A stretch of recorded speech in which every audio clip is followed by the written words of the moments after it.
اعوذ باللہ من الشیطان الرجیم بسم اللہ الرحمن الرحیم ان اللہ و ملائکۃ یصلون علی النبی یا ایھا الذین آمنوا صلوا علیہ وسلم تسلیما اللہم صلی علی محمد عبدک و رسولک صلی علی المؤمنین والمؤمنات والمسلمین والمسلمات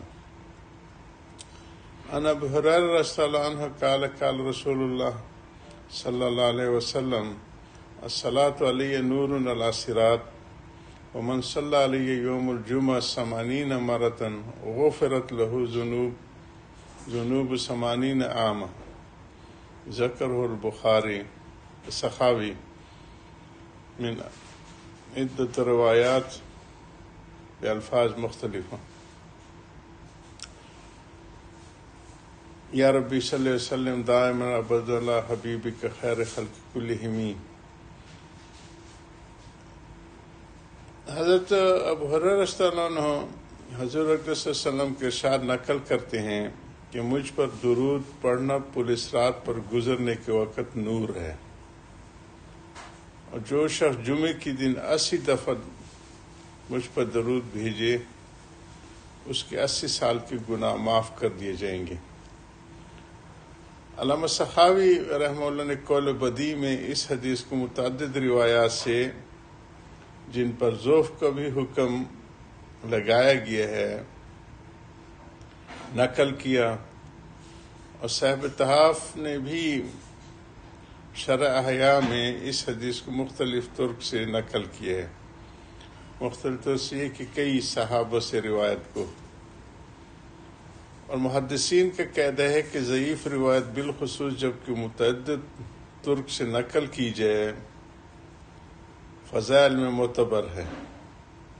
اس کے مسائل میں تو بہت باریک بینیوں کو دیکھتے ہیں فقہا کہ آخری منشا اللہ اور اللہ کے رسول کی کیا ہے، اس کی تلاش میں تو بہت چیزوں کو دیکھ کے سنت کی تحدید کرتے ہیں، لیکن شوق دلانے کے لیے اور فضیلتیں حاصل کرنے کے لیے محدثین اس قسم کی چیزوں کو ذکر بھی کرتے ہیں، اور اس کے حسن کے درجے میں بھی ہے. اس میں اگر کئی جیسے غالباً اس وجہ سے جامع صغیر میں ابو ہریرہ رضی اللہ عنہ کی اس حدیث پر حسن کی علامت لگئی ہے کہ یہ قابل قبول بھی ہوتی ہے اور صحیح جو حدیثیں ہوتی ہیں اس کی قریب چیز ایک ہے.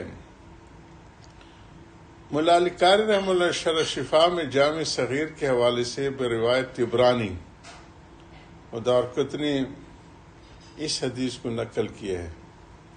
علامہ سخاوی کہتے ہیں کہ حدیث حضرت انس رضی اللہ عنہ کی روایت سے بھی نقل کی جاتی ہے، اور حضرت ابو ہریرہ کی ایک حدیث میں یہ نقل کیا گیا کہ جو شخص جمعے کے دن عصر کی نماز کے بعد اپنی جگہ سے اٹھنے سے پہلے 80 مرتبہ یہ درود پڑھے اللہم صلی علی محمد نبی الامی وعلی آلہ وسلم تسلیما، اس کے 80 سال کے گناہ معاف ہوں گے اور 80 سال کی عبادت کا ثواب اس کے لیے لکھا جائے گا. دارقطنی ایک روایت میں حضور صلی اللہ علیہ وسلم کے ارشاد نقل کیا گیا کہ جو شخص جمعے کی دن مجھ پر 80 مرتبہ درود شریف پڑھے اس کے 80 سال کے گناہ معاف کیے جائیں گے. کسی نے عرض کیا یا رسول اللہ درود کس طرح پڑھا جائے؟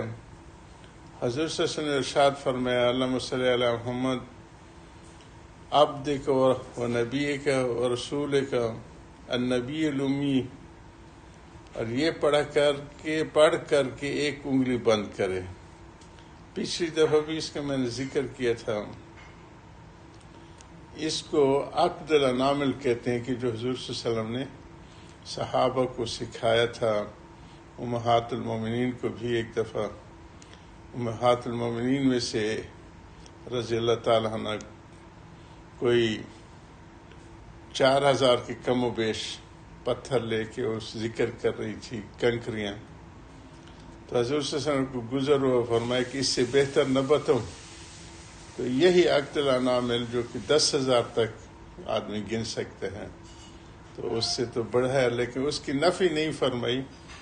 اس لیے کسی طرح بھی گنا جائے، چاہے گٹھلیوں پہ گنا جائے، چاہے کنکر پہ گنا جائے، چاہے اس کو تسبیح مرو پرو کے گنا جائے، چاہے جس طرح ہمارے ہاں آج کل مروج ہے یہ ہر انگلی کی 3 بندوں پہ گنا، یہ بھی ٹھیک ہے. لیکن عقد الانامل کا جو اصل ہے وہ ایسے ہے، اس طرح 1، یہ 2، یہ 3، یہ 4، یہ 5، یہ 6، یہ 7، یہ 8، یہ 9، یہ 10 صفر کی علامت ہو جائے. پھر 11، 12، 13، 14، 15، 16، 17، 18، 19، یہ 20. یہ عربی کی 2 کی ہندسی کی مشابہت ایسے بن جاتے ہیں. اسی طرح 30، 40، 50، 60، 70 اور 80، 7 کا الٹا 80 ہو جائے، 90. اور پھر یہ پورا ہو جائے، پھر 10 تو 100، پھر 100 اس ہاتھ پہ آ جائے، 100، 200، 300، 400، 500، 600، 700، 800، 900، 1000.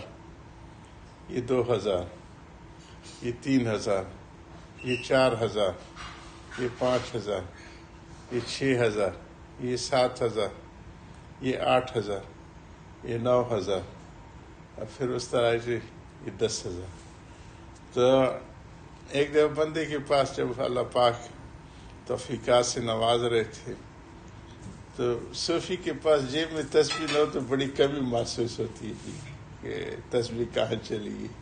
لیکن شکر اس کی مشق تھی تو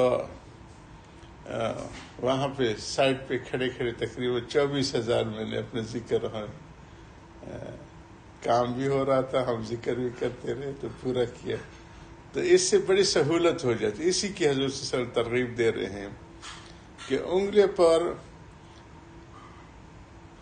پڑھ کر ایک انگلی بند کرے، جس طرح میں نے بتایا. اس کو عقد الانامل کہتے ہیں. ہماری کتاب وہ راحت القلوب میں اس کو ہم نے نقشوں کے ساتھ چھاپے ہیں. نعمان سلیمان کے ایک استاد تھے جو ان کو میراث پڑھاتے تھے اور بڑے کمال کے آدمی تھے. محمد پٹنی انڈیا سے تھے، وہ بمبئی سے چل کے بندر تک پہنچے تھے کہ یہ عقد الانامل پوچھتے آئے تھے، بہت سے مدرسوں میں بھی، بہت سے علماء کے پاس بھی. آخر میں وہ اس وقت تسلیت دی کہ کچھ نہ کچھ نام باقی تھا. بعد میں تو انا للہ و انا الیہ راجعون. لیکن وہ انہیں کوتاہیوں کی وجہ سے نعمت چھن جاتی ہے جی، جبکہ وہ اصل ہدف سے ہٹ جاتے ہیں تو نام تو پھر باقی نہیں رہے.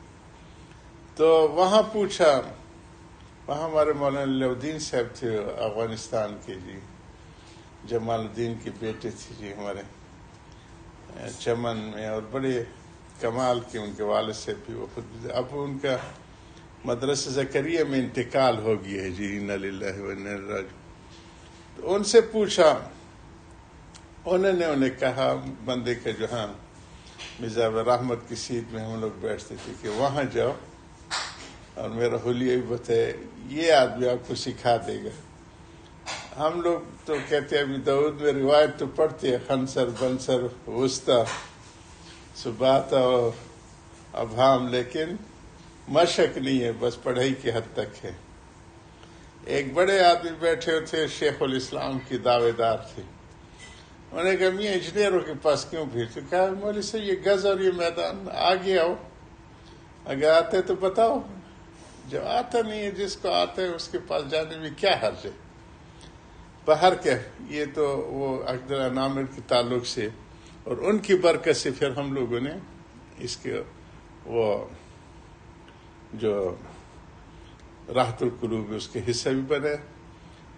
ہمارے فضل محمد صاحب بن ریٹرن کے وہ اکثر میں جب جاتا ہوں تو کہتے میراثی بابی کا کیا حال ہے، میراث پڑھانے والے کو میراثی کے. ہمارے ہاں تو لوکل زبان میں میراثی دوسرے نام سے لیے جاتے. آخر دعوانا الحمدللہ رب العالمین.